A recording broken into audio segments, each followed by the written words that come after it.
Good afternoon, good evening, good morning, wherever you are in the world watching this latest update, just following the recent UK budget by the Labour Party. I'm Mark McAllister, Senior Partner for Holborn Assets based here in sunny Cape Town. And I'm live streaming today from our Somerset West office. For those of you who don't know me, feel free to connect on social media on all the channels listed below. Hopefully you find today's session useful. If you want to send us a WhatsApp as part of the Q&A, I'll come on to that in a minute, but you can scan this QR code to connect with me via WhatsApp. If you have any questions, don't hesitate to use the Q&A button. If you're on the Zoom stream, there's that button at the bottom of the screen. Hopefully the live stream from Facebook is working as well, and between the team and I will do our best to answer any questions, or just drop me a WhatsApp and I'll do my best to answer them at the end. For those that don't know, Holborn have been around for over 25 years. We look after about $3 billion of funds across the global group. We have clients in over 30 countries, offices in over 11, and over 2,200 happy reviews on Trustpilot. So we work very closely with globally minded and expat clients with structuring their finances to make sure that they are as effectively positioned for wherever they are in the world as they move around jurisdictions and work in different locations is quite commonly our main role. So let's get on to the subject of today's webinar. So one of the biggest tax raises in history. Here she is, Rachel Reeves, for the classic red box photo. How big a tax raise is this in the grand scheme of things? Well, I'm sure you've seen on the likes of all the news channels, the second biggest tax raising budget in history. The biggest one was in 1993, but this one is the next biggest. What's the narrative around it? Well, the Labour government are, quote marks, saving the UK through extensive reinvestment in public services, and part of that is raising taxes to cover this deficit that's been mentioned ever since they arrived. I'm not going to get into the politics of all of that. That's a discussion for a glass of wine or a beer one day if I ever catch up with you. But at the end of the day, it is happening. It was expected with the Labour government. And unfortunately, it means that tax rises are going to be happening. And for expats, there is some very, very significant developments, which we'll talk about shortly. Okay, so what are the, sorry, before I move on to that, this is the forecast. So you can see what they're trying to achieve. One of the challenges is that the national accounts, the tax share as a percentage of GDP, is actually going to be at its highest level in history if we carry on the trajectory that the Labour government are proposing. Their narrative, as I said, is that it's well overdue, but we'll have to see what the outcome is in a few years' time. But yeah, significant decision nonetheless. So what are the key highlights? Let me just summarize them very quickly if you haven't seen it. First one, capital gains tax for UK situs assets. This is predominantly properties that most people think of, but it also covers other things. If you're a lower rate taxpayer in the UK, you were previously paying 10% capital gains tax. That is now increasing to 18%. And at the higher rate, it was 20%, now 24%. So an investment property that you've owned, maybe rented out, and then you're back in, say, South Africa as an example, potentially there's a bigger tax bill to pay on disposal when you sell it than there was prior to this budget. Stamp duty. So if you're thinking about buying more investment property in the UK, a number of you know I've helped source, select, and structure overseas investment property. It's a cornerstone of every investment portfolio. I've been a landlord in the UK for 25 years. Well, unfortunately, if you want to buy any more, there is an additional 2% surcharge. So on stamp duty, land tax going up from 3% to 5%. Does it mean that we shouldn't be buying UK investment property? No, it just means that unfortunately the government are going to get a bigger tax take from this along the journey. Let's see how that all translates to. But the big one, and this is where I'm really focusing a lot today, is inheritance tax and what's going on there. The biggest development that has taken a lot of people by surprise is that all UK pensions will be subject to IHT, so inheritance tax, for the first time, and that's from 2027. This really has ruffled a lot of feathers. It's perceived as a tax on those that have done the right thing to save for their future, their retirement, etc. And now all of a sudden, if they've got pension pots, left over when they pass away, and those go to the kids or other beneficiaries, then potentially that's going to be in the inheritance tax threshold. The other challenge is, and the one just above there, is that the nil rate band it has actually been frozen until 2030. So as asset prices, so as houses and pensions go up, you're going to get past that limit quicker, and this tax take is going to get bigger as a result. There's a couple of other points there that aren't hugely relevant. I very rarely come across people that have agricultural property or farmer sort of farm land and what have you.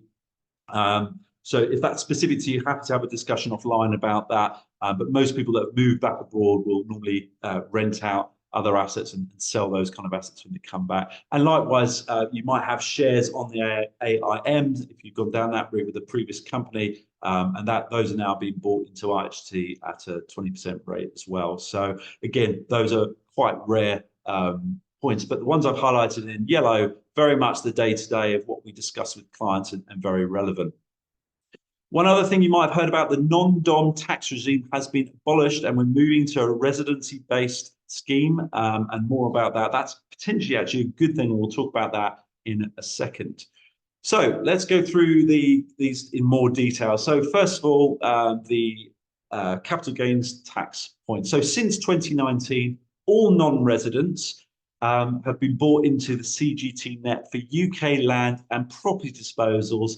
And normally what that's based on is a 2015 valuation. So any gain that you've made from 2015 to 2024, if you were to sell today, would be potentially subject to a capital gains tax. And that has risen from at least 10% to 18%, or if you're a higher rate taxpayer, 20 up to 24%. Nothing we can really do about that. It is what it is. Why was this put in place in 2019? Well, prior to this, there was the potential that you as an overseas landlord could come in, or overseas resident, buy a load of property in London. It's always the famous example, overseas buyers from Russia and China buying up all of London, causing prices to go up, and then they could sell, and the government would actually get any of the capital gains tax from that situation. So that's why this decision's been in place, and most of my clients are well used to this and aware of it over the last 5 years or so. So not much we can do there about that. If you've got historic property, there is maybe a few discussions around that on the rates and what have you. But one of the things that is relevant is going forward, if you're investing in more property, unfortunately, the surcharge on stamp duty land tax, SDLT, is going up by another 2%. Okay, so like I say, probably won't sway your thinking too much on purchasing a property. We'd have to think about impacts around how that's financed, so mortgages and what have you. Interest rates do appear to be coming down as well. Overall, they're not, or part of the budget, they think it's not going to come down as quickly as maybe we hope, but it is still trending down at the moment overall, certainly in America and in the UK. So part of your financing thing, if you're borrowing money, if you're getting a mortgage to buy more investment property overseas, and why wouldn't you? I mean, the UK is a fantastic investment property market. Out of the last 50 years, I think it's only been negative in 3 out of 50. So you're not going to hear any complaints from me talking about whether UK investment property makes sense, but unfortunately, it's going to be slightly more expensive than it was yesterday to make that acquisition in the future. So let's now get on to the real main issue that's been identified, and that's inheritance tax, particularly around UK pensions. So as I mentioned right at the beginning, inherited pensions, so the point that they're passed on to beneficiaries, will be subject to inheritance tax for the first time, but we've got time to plan. There's 3 years or so. There's going to be a consultation through this process as well, so it's not going to happen immediately. There is time to do so. You don't need to panic, okay, but you do need to plan. One of the things I've heard is probably the best quote to describe inheritance tax, or the equivalent estate duty in South Africa. Inheritance tax, is, broadly speaking, a voluntary levy paid by those who distrust their heirs more than they dislike the inland revenue, so HMRC or SARS. So again, you don't have to take any action on this. It's your choice, but bear that in mind if you choose not to do something over the next 3 years, if you potentially fall into this category. Let's give you a couple of case studies to think about. So I'm going to start off with a situation here for, let's say his name's John, he's 53, living in Cape Town, been here for a number of years, and John is divorced. Okay, so what assets does John have? Well, he's got a bank account left back in the UK. He's got a UK investment property in Wimbledon. It's worth about £800,000. He's paid the mortgage off. It's been rented out, and he's got a private pension left over from when he was working there, circa £500,000, and it's all still as it was when he left 10 years ago or something like that. One of the things I often explain to clients is the difference between what I call a red box item and a green box item. So red box item is it's in the tax net. As we've said before, the UK property is subject to CGT in the UK. It's a cited asset. Likewise with the UK bank account, it falls within the IHT umbrella if it's a UK-based asset. But the private pension up until now was always really a green box item. So you didn't have to worry about IHT until after your 75th birthday. So after 75, what we would quite often do, or just before that, is have a discussion with clients and say, look, is it worthwhile looking at restructuring that and moving that outside of the country into another structure, potentially for wealth planning reasons.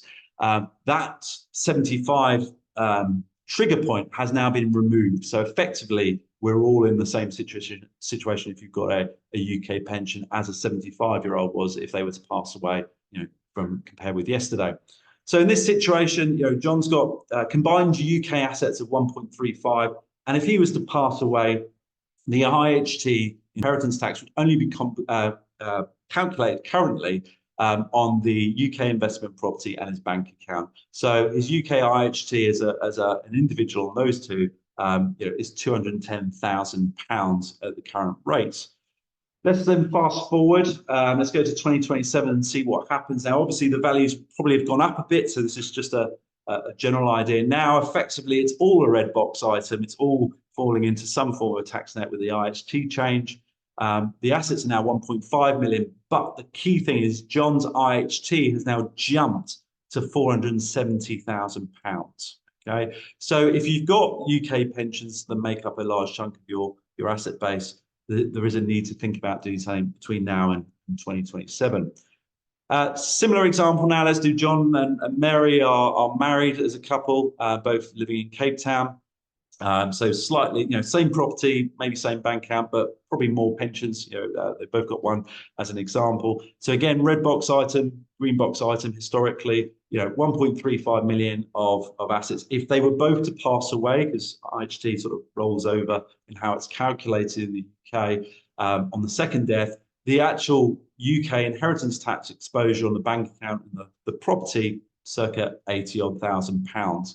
What does it become? In 2027, so 3 years in the future, they're both now 56. Property's gone up, private pensions have gone up. We're looking at a UK IHT exposure of £480,000. So a massive jump. That's from 80 to £400,000. It's more prevalent in this example.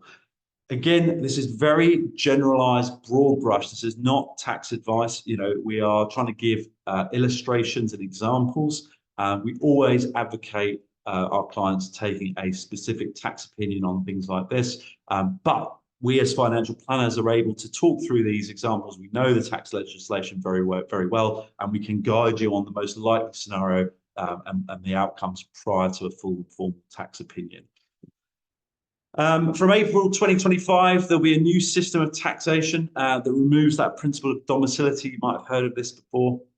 Why has this come about? Well, it's aimed at rich, what were called non-doms who lived in the UK.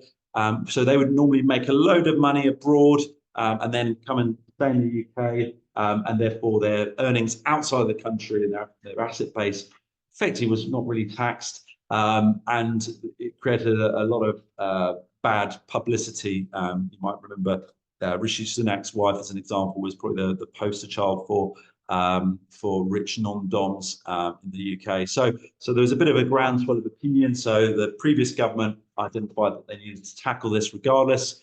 So from April 2025, what's going to happen is that they're going to move to a new residency-based taxation system in the UK. And basically, anybody that has been in the UK really for more than 4 years will be liable to tax on their worldwide assets and income. So very similar actually to what we have here in South Africa. So that's slightly different. You have to do full tax years, and there's 3 trigger tests around that for a foreign national like myself. But it's a lot easier to understand and explain. So you get a little bit of a window to tidy up your affairs, but then after that, you're in the tax system in full. But this is the key point from an expat's perspective. This is the bit you're probably going to want to know, that regardless of the changes, if you've got assets left back in the UK, they will still be subject to UK citus tax, particularly, like I said, about investment properties, pensions and what have you, and potentially the UK CGT. That isn't going to change regardless of what's going on with this system overall. So it does provide some clarity.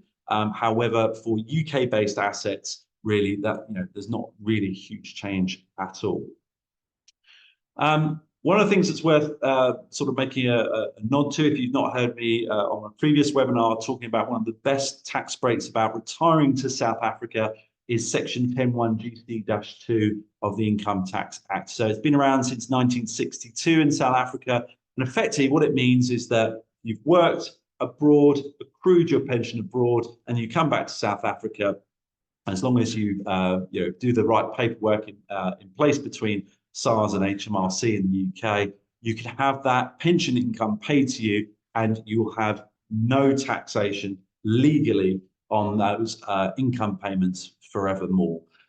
So one of the things that we do a lot of with clients is restructuring a UK pension. So it's managed locally by myself and the team here, but the assets remain in the UK in a UK pension structure, and then they get pound-based income stream, but with no income tax through their retirement. If you compare that with the South African equivalent, a retirement annuity or a living annuity, all of that is fully taxable up to 45%. So a foreign pension is one of the most tax-efficient vehicles that you can have. And if you've got one, you need to wield it effectively. But obviously, around the corner in 3 years' time, there is this IHT issue that we have to think about.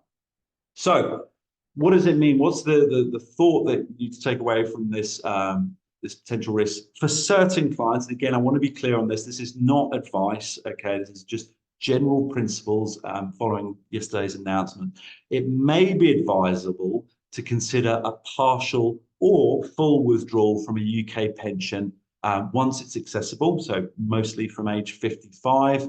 And then what that might allow you to do is reduce your UK citus tax, particularly if that's then structured away from South Africa. There are ways that you can also remove the South African estate duty component as part of a wealth planning and retirement discussion. And then that means that your potential death taxes in either jurisdiction come down significantly. Like I said, though, that has to be through a formal advisory process. We're obviously happy to assist. That's what we do day in, day out. I've helped hundreds of clients over the years through that process.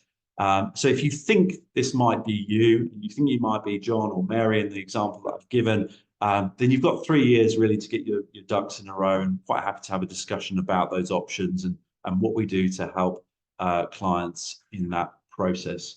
But everyone's situation is different. That's one thing that I've learned over the years, and it needs to be addressed and assessed holistically. You can't just focus in on one bit. So yes, we're going to go and do that. We do need to do a full financial review and full assessment of your position to understand what your goals are and make decisions accordingly.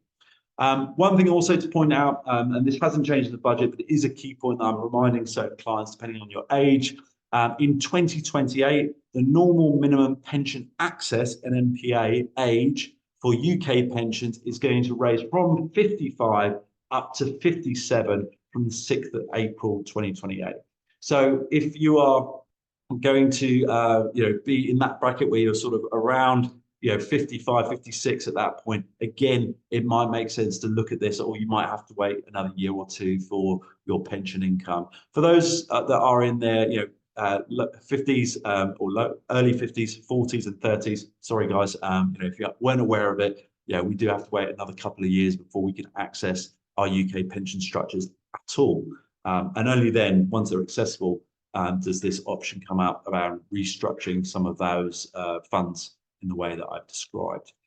So that's it, ladies and gentlemen. I wanted to keep it short and sweet, concise, and hopefully valuable to you, so you can understand where it's coming from, what the changes are. If you've got any questions, please do ask them now through the Q&A button, or alternatively via Facebook Live, and we'll do our best. Or drop me a WhatsApp now, and I'll do my best to answer them. Obviously, if you haven't got my contact number, you can just scan this QR code if you're watching on a laptop and send me a WhatsApp now. And just a reminder, like I said, all the way through this, this is very much an informative presentation, information purposes only. It does not construe advice. We recommend that all clients seek a bespoke tax position consultation with qualified tax consultants before taking any action. So let's park that there for now and see if there's any questions that are coming through online now. Okay, so I think I've got one that's just coming through here.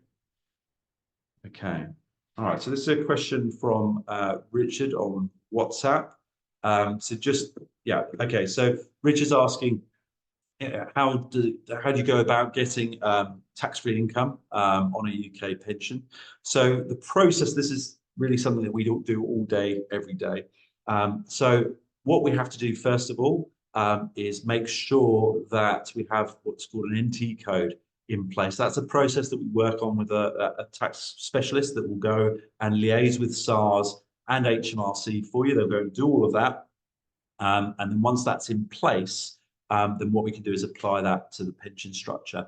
Quite often, though, what we do is we also review, while that process is going on, the pension you've got in place. You might have multiple pension pots dotted around from different jobs in the UK. And quite often what we'll do is we'll consolidate those into one simple structure.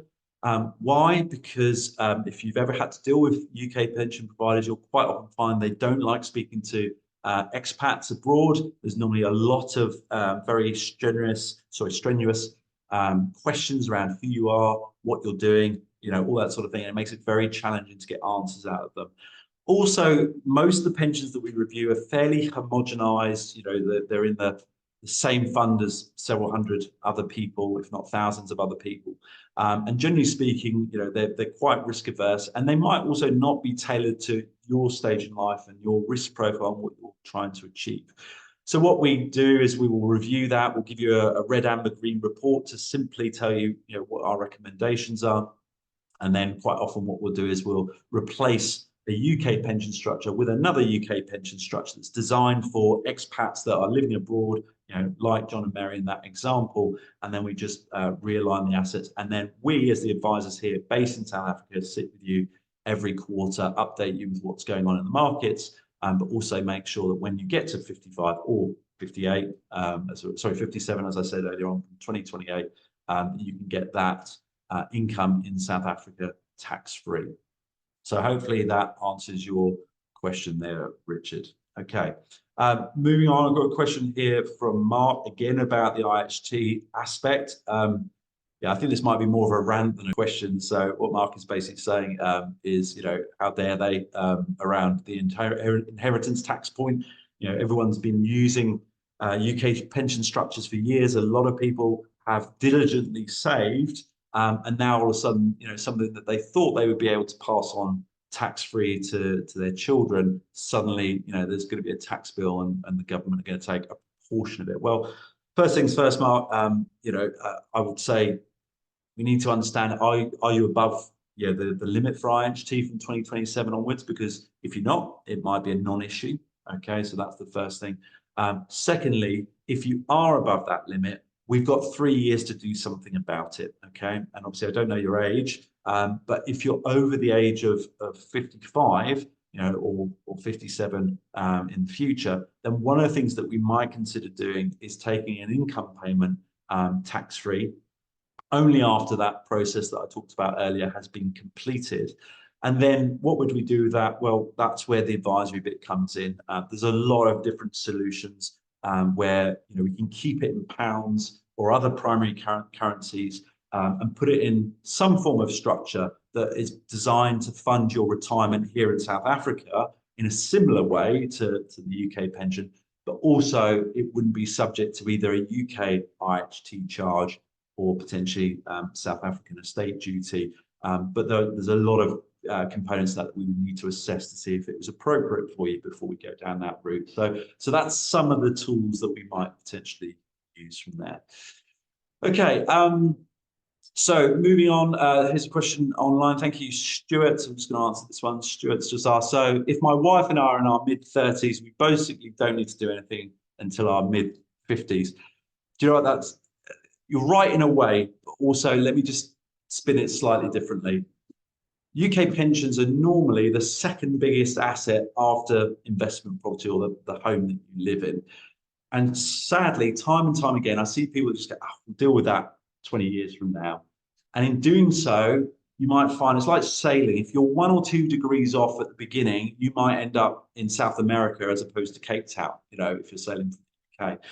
So I would always encourage you to think about, you know, getting that what you have in place reviewed, and we're happy to do that for you free of charge.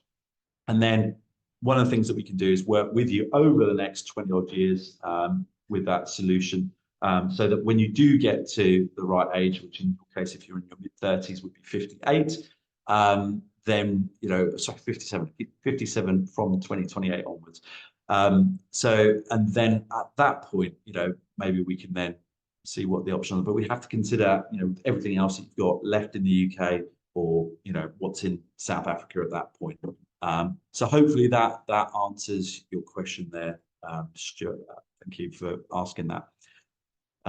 Okay, moving on. I think I've just got another one just coming in here from John. So just a question on the CGT point from a property perspective.